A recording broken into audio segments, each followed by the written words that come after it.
Fala galera, professor Leonardo aqui, e a nossa conversa de hoje vai ser sobre alguns filmes que nós podemos discutir a questão do racismo. Bom, antes de iniciar nossa conversa, eu queria primeiro agradecer a todos os alunos, a todos os amigos, colegas que acabaram compartilhando o vídeo, assistindo, curtindo. Então, valeu pela força aí. O objetivo do canal é esse mesmo, está fomentando a discussão, está levando conhecimento e fazendo essas discussões que são necessárias. Então, eu queria, antes de mais nada, agradecer a todos aí. Valeu pela força. Bom, pessoal, a breve reflexão de hoje tem como temática o racismo e para isso eu escolhi alguns filmes para a gente abordar essa temática. Lembrando que é um tema muito significativo na história brasileira, um tema central para a gente entender a história brasileira, e a gente tem visto nos últimos dias uma série de manifestações que ocorreram tanto aqui no Brasil quanto nos Estados Unidos e também na Europa. Então a gente vai fazer essa breve reflexão sobre o racismo a partir de alguns filmes que eu selecionei aqui. O primeiro filme que eu quero apresentar a vocês é um muito conhecido do público, que é o Django Livre, que foi lançado no ano de 2012 pelo Quentin Tarantino e vencedor de Oscar e tudo. Conta com grandes atuações aí de Leonardo DiCaprio, do Jamie Foxx, do Samuel Jackson. E é um filme bastante interessante para a gente analisar uma série de questões sobre o racismo. Lembrando, eu não vou dar spoiler, mas só para vocês situarem na história, o filme trata da história de um escravo que ele acaba sendo liberto por um caçador de recompensas, e a partir daí ele segue numa aventura de, na verdade, ganhar dinheiro resgatando esses bandidos, matando ou trazendo esses bandidos à justiça, e a partir daí também surge um plano de resgate da esposa do protagonista, do Django, e uma série também de elementos que nos remete a uma espécie de vingança a esse sistema escravista e alguns algozes que ele vai encontrando pelo meio do caminho. O filme é marcado por uma série de referências à música clássica alemã, à literatura francesa, ao surgimento da Ku Klux Klan de uma maneira muito cômica, inclusive, a mitologia nórdica, aos faroeste e espaguete dos anos 70, do Sérgio Corbucci, que o Tarantino gosta bastante. Enfim, é um filme que tem uma série de referências, e dentro desse contexto aí a gente pode abordar alguns temas muito importantes que nos faz refletir e pensar sobre o racismo. O que a gente pode aprender com o filme Django sobre o racismo? Bom, primeiro a gente aprende sobre o contexto da escravidão nos Estados Unidos no século XIX, marcado por uma escravidão muito cruel, muito brutal, muitos castigos físicos, muitas humilhações, toda a discriminação que se tem em relação ao negro no sul dos Estados Unidos, principalmente. Isso é bem retratado em algumas partes do filme, principalmente sempre quando o Django chega a cavalo em algum lugar, não importando se ele seja livre ou não, sempre vai ter esse estigma de que o negro não pode montar cavalo, ou o negro vai ser recebido numa fazenda de uma maneira diferente da de um branco. Então o filme acaba tratando essas problemáticas. Além disso, tem referências a teorias raciais do século XIX, isso a gente percebe principalmente na fala do Leonardo DiCaprio, que é o fazendeiro, o principal, digamos, antagonista aí do filme, que fala sempre sobre essa questão da formato do crânio e como isso, digamos, influenciaria na inteligência do branco, do negro. Uma teoria que foi muito utilizada na Europa, nos Estados Unidos, e também teve adeptos aqui no Brasil no final do século XIX e no início do século XX. O filme também fala sobre o surgimento da Ku Klux Klan de uma maneira até cômica nesse sentido. Trabalha também as relações sociais entre os próprios negros. Isso é interessante perceber, por exemplo, a relação entre o Django e o Stephen, né? O Django, esse negro liberto que tem toda uma imposição no modo de falar. Isso incomoda bastante o Stephen, que é interpretado pelo Samuel Jackson, que é seria o preto da casa, ou aquele que faria aqueles trabalhos domésticos auxiliando o senhor. Também mostra a relação social muito forte entre o Stephen, que é o Samuel Jackson, e o patrão, o dono da propriedade, da Candyland, que é o Leonardo DiCaprio, mostrando como essa relação de confiança é estabelecida entre esse fazendeiro e esse preto da casa que já está na fazenda há muitos e muitos anos. Inclusive é ele que descobre, enfim, todo o plano que o Django e o Dr. Schultz organizam. Então a gente percebe aí uma série de temas importantes para a gente discutir o racismo. O segundo filme que eu queria apresentar a vocês é o Mandela, O Caminho para a Liberdade, que é um filme também que eu gosto bastante, e ele trata um pouco da história do grande político, o ser humano que foi o Nelson Mandela, né? Pega desde a trajetória dele enquanto criança lá, na tribo Xhosa que ele nasce, até a sua militância política e a sua prisão e depois a sua saída da prisão e a campanha que vai levar ele a se tornar presidente da África do Sul, depois vencedor do Prêmio Nobel da Paz, enfim, com toda a trajetória do Nelson Mandela. O filme Mandela, O Caminho para a Liberdade, é baseado no livro homônimo do Nelson Mandela, a autobiografia que ele escreve, Mandela, Um Longo Caminho para a Liberdade. E é importante falar um pouco sobre o contexto de produção desse filme, que é o ano de 2013. Aí eu tô pegando essa série cronológica aí, né? 2012 Django, 2013 o filme do Mandela. Esse filme surge num contexto de retratar, o cinema estava retratando uma série de personagens históricos importantes, como Martin Luther King no filme Selma, e também como um filme 12 anos de escravidão, que tem como personagem principal o abolicionista Solomon Norton. Então, assim, é um filme que surge num contexto de discussão importante sobre alguns personagens que foram bastante significativos na luta contra o racismo em algum período histórico. É interessante perceber nesse filme como Mandela ele vai atuar na luta contra o racismo na África do Sul em uma série de vertentes, uma série de frentes. Então ele tenta a luta a partir da não violência, da desobediência civil sem a violência. Depois ele acaba sendo impactado por uma série de eventos que o fazem mudar de ideia e partir para a luta armada, principalmente sob a tutela do Congresso Nacional Africano. Aí ele se torna mais radical, entende que a luta armada realmente é o caminho. Antes disso, ele já tinha tentado, digamos, derrotar o sistema a partir das próprias leis. Ele era advogado, então tentou conseguir alguns avanços através da lei, só que ele percebeu que a própria legislação sul-africana é uma legislação racista e que não permitia esse tipo de diálogo, esse tipo de avanço. Então a luta armada se mostrou o meio mais eficiente. Mostra também a parte que ele vai preso e toda a concepção de sociedade sul-africana que ele queria, que ele começa a pensar, e como isso também vai acabar afetando diretamente na vida da sua família. Isso é uma coisa importante, uma marca importante do filme, que é mostrar, né, como a luta de Nelson Mandela acaba tirando dele uma série de coisas importantes, como o próprio ser pai presencialmente, acompanhar o crescimento das suas filhas, uma série de violências que vai ser cometido contra a sua esposa, a Winnie Mandela. Então, assim, é muito interessante perceber como a trajetória de Nelson Mandela é permeada por uma série de nuances que são muito importantes. O que a gente pode aprender com o filme Mandela?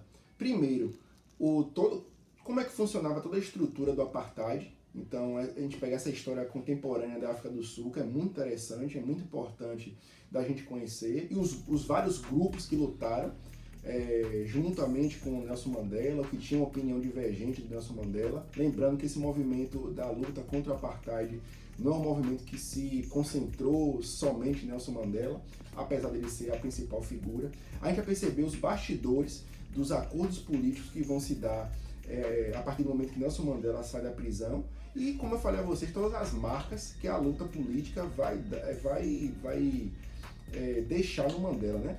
Então, assim, ele vê a sua família, entre aspas, ser destruída, difamações e calúnias contra a sua esposa. Então, uma série de problemas que ele vai enfrentar por ter escolhido a via da luta, do enfrentamento contra esse sistema. Bom, gente, o outro filme que eu queria apresentar a vocês é o 12 anos de escravidão, filme vencedor do Oscar aí de melhor filme. E também nós temos um fato importante, que é o primeiro diretor negro que conseguiu vencer o Oscar, que é o Steve McQueen. Então esse é um fato muito importante e acabou suscitando uma série de discussões a partir do lançamento desse filme sobre o racismo. Primeiro, ele é baseado numa história real do Solomon North, que foi um abolicionista, que ficou conhecido nos Estados Unidos por ter lançado um livro de memórias contando como foi a experiência dele como escravo nesses 12 anos que ele ficou. E é importante lembrar que qual é o contexto do filme. Solomon é um músico que vive no norte dos Estados Unidos e ele é vendido como um escravo para viver no sul dos Estados Unidos, né? Onde a escravidão era legalizada, enfim, e a partir daí ele conhece uma série de elementos que são típicos da escravidão, ligados à humilhação, à tortura psicológica, tortura física, enfim, e ele vai enfrentar essas condições de uma maneira em que ele consiga sobreviver, sempre com a esperança de que um dia ele possa sair dessa condição. O que podemos aprender com o filme 12 anos de escravidão? Primeiro, a gente vê o contexto esse contexto, aprofunda o conhecimento sobre esse contexto da escravidão nos Estados Unidos no século XIX. A gente conhece alguma coisa dos bastidores também dessa escravidão, como por exemplo, como funcionavam os mercados de escravos, uma coisa muito cruel, onde os seres humanos eles eram animalizados, então a questão eram tratados nem como seres inferiores, mas realmente como animais, né? Aí as mães eram separadas dos seus filhos e todo o trauma que isso decorria para essa mãe, os castigos físicos diários que eram impostos, as humilhações físicas e psicológicas. Então é um filme que é pesado, é um filme denso, é um filme que trata essas questões de uma maneira muito crua, de uma maneira muito realista, mas que traz pra gente uma série de reflexões. Esses castigos físicos, eles acabam se intensificando e se alocando mais na figura da personagem interpretada pela Lupita, né? Que é a personagem mulher que acaba sofrendo com os desmandos de um fazendeiro muito sádico, muito cruel, que acaba sempre torturando, perseguindo essa personagem. E a gente percebe que, eu não vou contar o fim da história, mas a gente percebe como o Solomon ele utiliza uma série de elementos para resistir a esse estado de escravidão. Então, seja dando o seu talento em mais diferentes obras, como por exemplo a obra de uma engenharia lá para transporte de cargas, que ele ajuda o antigo patrão, seja na construção civil, já que ele tinha experiência em relação a isso, seja no plantio do algodão, ele vai aprendendo. Então é uma luta pela essa sobrevivência e na busca dessa resistência cotidiana à escravidão. O último filme que eu queria indicar é um filme também que eu gosto bastante, um filme bem legal de assistir, que é O Infiltrado na Clã, que é um filme de 2018.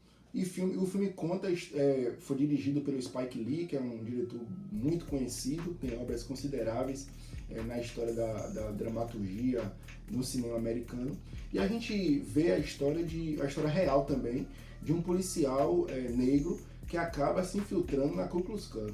E todo o desenrolar disso nos anos 70, né? Num contexto de busca de liberdade, principalmente dos movimentos sociais negros nos Estados Unidos, contra toda aquela discriminação também que existia. Então é um filme bastante interessante para a gente refletir sobre esse contexto dos anos 70, dos anos 70 nos Estados Unidos e dos movimentos ligados aos Panteras Negras, movimentos negros que vão reivindicar melhores condições de vida nos Estados Unidos nos anos 70. O personagem principal, que é o Ron Stallworth, o policial negro, que tem todo o plano de como se infiltrar na Ku Klux Klan, como é que ele consegue essa proeza? Na verdade, ele faz um duplo papel. Ele conversando pelo telefone com os membros da Ku Klux Klan e outra pessoa que faz esse papel dele em encontros pessoais. E o filme se desenrola a partir dessa relação do Ron Stallworth e de alguns policiais do departamento de Colorado Springs,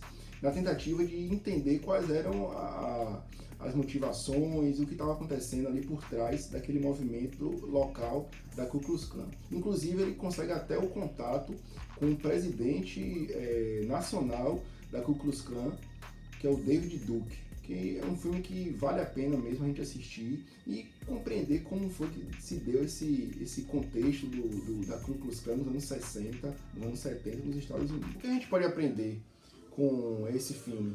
Primeiro, a gente vê o racismo que existe na própria corporação de polícia que o Ron faz parte.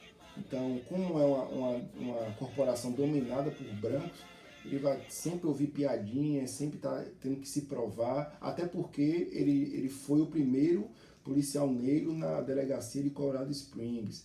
Depois ele vai, digamos, ser promovido para participar da inteligência. Então, o tempo todo ele tem que se provar e combater esse racismo que existe dentro da própria corporação de polícia. Segundo, a gente percebe a atuação dos movimentos negros, ou seja, os bastidores do movimento negro nos Estados Unidos. A gente pega então, a gente vê o movimento estudantil, como ele se organiza, enfim, né, o tempo todo sendo reprimido pela polícia, pelas instituições do Estado. A gente vê também, interessante, alguns palestrantes que eles chamam para falar sobre a questão do racismo, e isso serve também como uma mensagem que o Spike Lee passa sobre essa questão nos anos 70. Então a gente vê, por exemplo, um discurso muito legal do Carmichael, que era um militante conhecido dos Panteras Negras nos anos 70, e todos esses bastidores de como você vai pegar esse palestrante, o racismo que eles sofriam, por exemplo, quando eles encontravam policiais que acabavam abusando das mulheres, acabavam insultando o tempo todo os negros, enfim, é um filme que fala um pouco desse bastidor dos movimentos sociais negros nos anos 70. Também a gente vê, e é interessante, toda a cultura negra dos anos 70, né? As músicas, tem até uma trilha sonora muito boa. Então a música que embala, o tipo de entretenimento que esses negros estão envolvidos, a atuação política muito forte, principalmente desse movimento estudantil que o Ron vai estar inserido, com a menina que ele começa a paquerar. Então é muito interessante perceber. A gente vai ver também o próprio bastidor da Ku Klux Klan, como ele funcionava. Então alguns rituais, como é todo o processo até a pessoa conseguir entrar nessa organização, até ser um membro de fato, de carteirinha, e participar de todas aquelas ações bizarras que a gente via no movimento. Então é interessante perceber isso. E os dois últimos aspectos, que não são menos importantes, que é o combate ao racismo e os dilemas que o Ron Stallworth vai acabar vivendo enquanto um policial, enquanto um ator da lei, enquanto um agente da lei, e ele fica, às vezes, digamos, dividido, né, sobre se realmente essa é a forma de combater o sistema, através do sistema mesmo, através da lei, da ação policial, ou se ele parte para a radicalização de negar essa questão de que as instituições não podem fazer nada, já que elas são esse braço branco da sociedade americana, racista. Então ele fica dividido nesse dilema em algumas partes do filme. E é interessante também perceber como o preconceito ele acaba atingindo não só os negros, né, mas também, por exemplo, os judeus. Então o policial branco, que é interpretado pelo Adam Drive, ele vê isso, né? Ele é judeu, ele não é muito ligado a essa questão de religião, mas à medida que ele vai se infiltrando na Ku Klux Klan, ele começa a se despertar e a entender o que é ser, de fato, um participante de uma minoria. Ele começa a refletir sobre essa condição. Então é interessante perceber também como o filme trabalha com esse preconceito com outra minoria, que são os judeus. O objetivo de trazer esses filmes aqui era para a gente refletir um pouco melhor sobre o racismo em diferentes contextos, mas perceber como ele funciona de uma maneira estrutural, né? Então, seja nos Estados Unidos dos anos 70, seja na África do Sul dos anos 60, 70, 80, 90, seja nos Estados Unidos do século XIX, ou seja no contexto do Brasil de hoje, por exemplo, a gente percebe como esse sistema racista ele continua forte, ele continua marcante, e como a gente precisa ser atuante em combater esse tipo de ação que está presente no nosso cotidiano e que atinge a vida de milhões e milhões de pessoas. E como isso é corrosivo, como isso é destrutivo para a sociedade e para as pessoas. Então, fica essas dicas aí. Existem vários outros filmes que tratam sobre o tema, que infelizmente pelo tempo a gente não pode abordar, mas quem sabe a gente não retorna com a segunda parte. Valeu e até mais.